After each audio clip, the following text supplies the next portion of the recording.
Hey, Megan Scully, and this is the Limerick Post Show. Coming up in today's show, the big interview took place in Shannon Airport, where we checked out the brand new Airbus A321neo with Aer Lingus. First up, though, the top stories in Limerick, and it was a very historical election that took place early in the week, with Sinn Fein's Maurice Quinlivan taking the first seat in Limerick City and Patrick O'Donovan taking the first seat in Limerick County. Cian went along to the count and chatted to Maurice Quinlivan after he got elected. Deputy Quinlivan, if I could just get your reaction to being elected and topping the polls here in Limerick City. Well, I'm very humbled, to be honest. It's a great endorsement for myself. I was first elected 4 years ago, and the people came out in huge numbers on Saturday, endorsed me again with a huge mandate. I'm just humbled and proud of that. I came from the council seat in Barnett originally. I just want to thank the people who came on board for me. I want to thank specifically my wife, my family, people in my party who've worked really hard, especially over the last couple of weeks, in atrocious weather sometimes, and deliver a Sinn Fein seat. It wasn't the case of I wanted to top the poll or I wanted to be first or whatever. I wanted to deliver a Sinn Fein seat so Sinn Fein could be involved and deliver the manifesto we had. Next up, and there's a brand new exhibition in the Hunt Museum. Best Costume goes to see some of the most iconic film industry costumes on display until April, and includes one very special outfit worn by Mel Gibson in Braveheart. Next up to our Out and About section, and Safer Internet Day took place during the week. We head along to Glenstal Abbey to chat to some of the students about it. We're now joined by Anne, who is a teacher here in Glenstal Abbey and the coordinator of Internet Safety Day. So what exactly is Internet Safety Day? So Internet Safety Day is basically raising awareness about staying safe online. So with our students here at Glenstal Abbey, we try and keep them safe, of course, and we have a pastoral care team here that meet once a week, and we talk about different things that maybe might be affecting our students. So this week it's Internet Safety, and we try and raise awareness around that.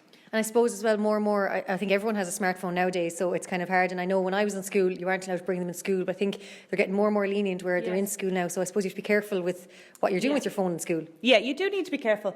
What I like to think about, as a parent myself, I think, we teach our students about water safety, staying safe in the labs maybe down the way, but we never really think about internet safety. We think it's a great, it's a great resource to have, but we also want to keep them safe. With internet safety here, we focus on communication and relationship, and it's part of our ethos here in Glenstal anyway. So we kind of look at it as an extension of that here. So we keep the lines of communication open. That's what we'd advise parents as well to do, so to talk about things with their children all the time. And you were saying to me earlier that there's different courses from first year all the way up to Leaving Cert. So what is the kind of the different things you teach, maybe the different years? Yeah, so our junior students would have lessons on digital footprint, stuff like that, sharing things online, how to stay safe that way, cyberbullying. And then as we move up to school, we have different lessons depending on the maturity of our students. So we would have lessons about pornography, consent, image sharing and stuff like that in our senior SPHE classes. I think it's something we don't realise at any age, is that no matter what photo you take, what video you take, and even if you don't share it on social media, especially nowadays with iPhones, that it's there somewhere in this cloud that we all talk about. So it's kind of scary to know that everything we share now is, as you said, digital footprint. Yes, yeah, and it's permanent, and I was just reading this morning, CyberSafe Ireland have come out with new details about a third of our young people online have said they've seen something upsetting. Yeah. So that's kind of really quite worrying for us, but at the same time, if we keep the lines of communication open, we can really do something to kind of help our young people. Anna, thank you so much for chatting to us now. And we're going to chat to some of your students as well that I know are very eagerly waiting to tell us all about Internet Safety Day. Thank you so much. Great, thank you. We're now joined by two of the students. What are your names? What class are you in? I'm Michael Bennett and I'm in second year. I'm Jack Given and I'm in second year. Now, you two are on the Committee for Internet Safety Day. So what does that involve? Like, what do you do? We raise awareness about internet safety, spreading it around the school and letting students know how to be safe online. Like, if they see something upsetting, to report it and then tell someone. And yeah. So if you do see something upsetting online, do you report to a teacher, or what's the first thing to do? So you should probably report the account that sent it to you and then report it to a member of staff or an adult you can trust. Because I think a lot of people don't report what they see on the internet and maybe just ignore it or else share it on to someone. So you're saying report the actual account first and then talk to maybe an adult. Yeah. Because it's easier if you report it first, so then, they could get a ban. So they're not spreading, saying stuff to other people. And if you tell an adult, they'll, go into it and find out who it is. So. And do you find everyone in school is doing really good and they're taking on board what you're saying and they're learning about it? Yes. Oh yeah, definitely. Because I find I'm even learning a lot of stuff from being here today. So when you started learning about internet safety, was there a lot of things maybe you didn't know before? Yeah, definitely. I would just ignored it and things, but now I know to block it and report them and all different things. Yeah, same with him. I would have just ignored it. Now, you had a special event this morning. Can you tell me a bit about that? So, one of our pastoral care team members, Brother Justin, spoke at assembly about how you must be safe on the internet and how it is a gift, but you also must be very careful with what you do and say and who you're actually hurting if you say something. Absolutely amazing. Thank you so much for chatting to us and for letting us know information about Internet Safety Day. No problem. Now, I'm joined by two more students. Can you tell me your name and what class you're in? I'm Finn Connolly and I'm in second year. I'm Leo Cuddigan and I'm in second year. Now, Leo, you're the ambassador for Internet Safety Day. Can you tell me what exactly that means? I suppose I'm trying to educate all the other students about internet safety. And I believe you're going to be going somewhere very cool up in Dublin soon. Can you tell me about that? Yeah, Google headquarters to kind of get some training about how to do it. Yeah. You haven't been to Google yet, have you? No, I've been once in primary school. Oh, wow. I haven't been to Google, but I've seen that it's very cool. Now, can you tell me what you've been doing for Internet Safety Day? We've been putting up posters and kind of spreading it to other teachers and even to some students about what date it's going to be on and what kind of the motto is around the whole, the Internet Safety Day. And I think as well it's very important, I think, for parents to maybe learn about it, because I think you guys are learning about it every day now, so you know exactly what to look out for in the warning signs, but maybe parents don't. Yeah, some don't and some just leave it go, and that's when some people get in trouble, and other counties are having issues in schools, but most of them are now, it's come more aware after these, and it's, after last year it was a big success last year, and this year's also. It's absolutely incredible. What advice would you have for students maybe if they're thinking that there's something wrong on their phone or digitally? Well, I suppose it's the same as what they said, report it and then tell a trusted adult. Perfect. And how have you found, since you've been starting learning about internet safety, do you find you're learning loads? We're learning much more than we would have before, and it's about the whole, you have to, if it's like, if you have any issue at all, you just leave it and report to a teacher. So I guess the main message here is report, report, report. Yeah. Yeah. Thank you so much for having us here in Glenstal Abbey today and for teaching us all about Internet Safety Day. no problem. I'm now joined by Robin Barnett, who is the British Ambassador to Ireland. I'll firstly say welcome back to Limerick. We just had a chat there. I know you've been here quite a few times and you've mentioned one of our key events, Riverfest. Absolutely. Limerick is one of my favourite places in Ireland. As I was saying to you before, I've even brought some visitors over from Poland to Limerick, and they were really impressed by what a cool place Limerick is. We also share something else in common, which is a liking for Riverfest and for the barbecue competition.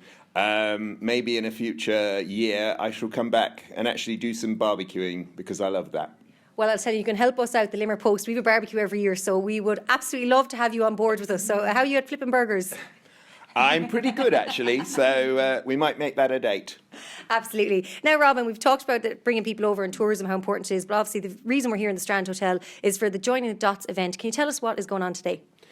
The Joining the Dots event is part of a wider programme that we're doing, particularly in the southwest of Ireland, where we're bringing together towns and cities in this region, and particularly in Limerick, companies around smart manufacturing, with regions from all across the UK, and that definitely does include Northern Ireland.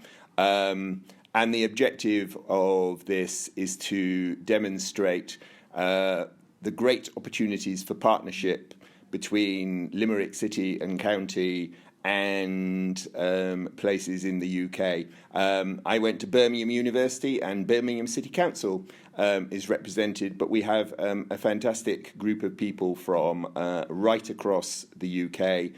And there is a particular focus on advanced manufacturing, because we really do need to be thinking long-term and about the future and about sustainable development. And I think we will be able to build some great partnerships out of today's event. Absolutely, and I think it's so great because we've got such an amazing airport in Shannon, only 15-20 minutes out the road, with daily flights to the UK and of course to America as well. So that obviously is great in terms of transportation and accessibility. Absolutely, and I think one of the great things that means that we're already very close economic partners, but can be even stronger in future, is actually just the amazing connectivity between Ireland and the UK generally. And as you say, Shannon Airport is a really important asset. And it's great that we have a Jaguar Land Rover research centre just a few miles from the airport, which is one example of that UK-Ireland partnership.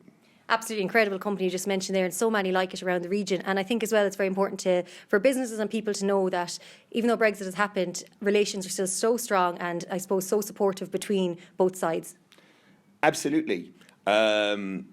We in the British Embassy in Dublin are absolutely committed to taking forward those trading relationships. That's why I, a couple of years ago, appointed the first ever British Honorary Consul to deal with prosperity issues. He's based in Cork, but Limerick is very much part of his patch, and I'm really looking forward to the day when we have the new road link, which I think will strengthen even further the opportunities for the southwest of Ireland. It's great to see so many things in the 2040 plan relating to that, but also, for me, one of the things that really struck me when I first came here and was briefed on Limerick 2030 is that many of these plans look good on paper, but when you start to probe, where's the detail? Every time I come to Limerick, I am taken to see a new regeneration project that's being completed. And that, for me, is why I am really pleased that today we're here in Limerick and will continue to work very closely with Limerick City and Council and the great companies and the university to go forward together in economic development. Absolutely incredible. Robin, we look forward to seeing what is next, and shall see you at Riverfest, and we'll be flipping burgers together. I look forward to it. Thanks, Robin. Thank you.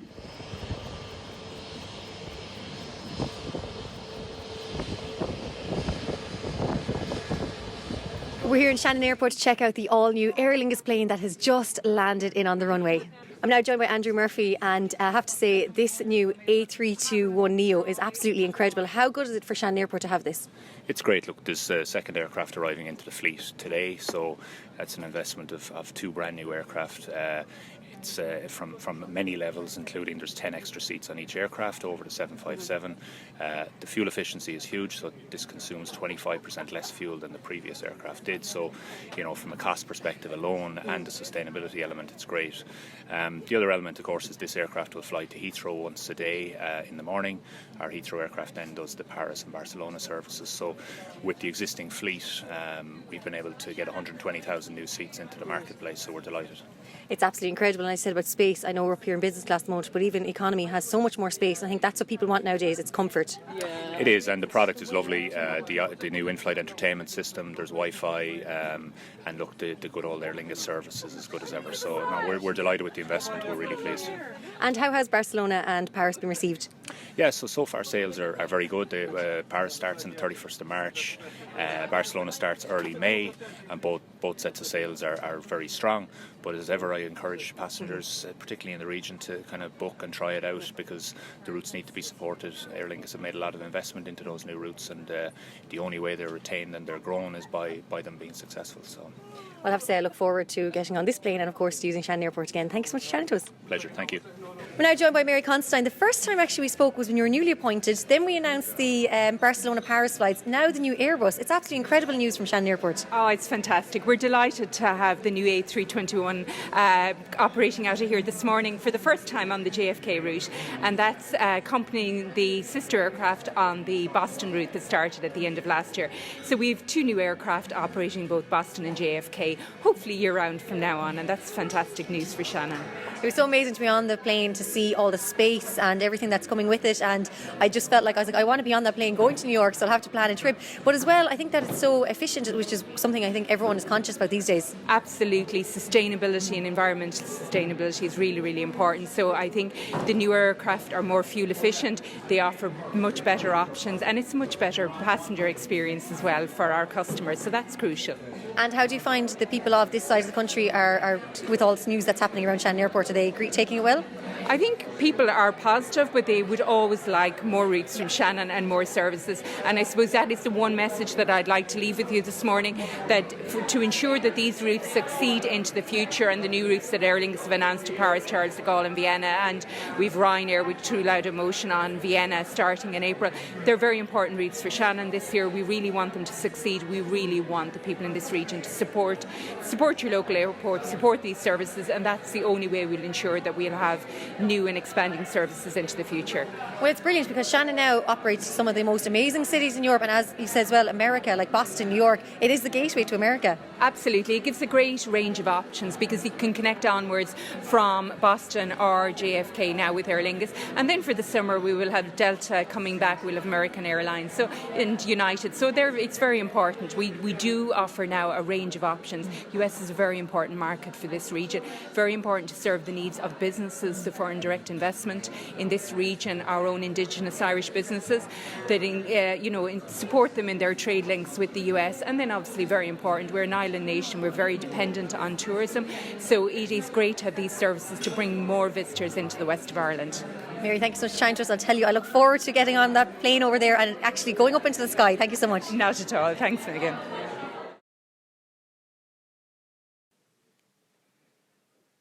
Then it will roll into Rich Ambassador and then back to For These Stories. For these stories and so much more, head over to limerickpost.ie/show. I'm Megan Scully. This is the Limerick Post Show, keeping Limerick posted.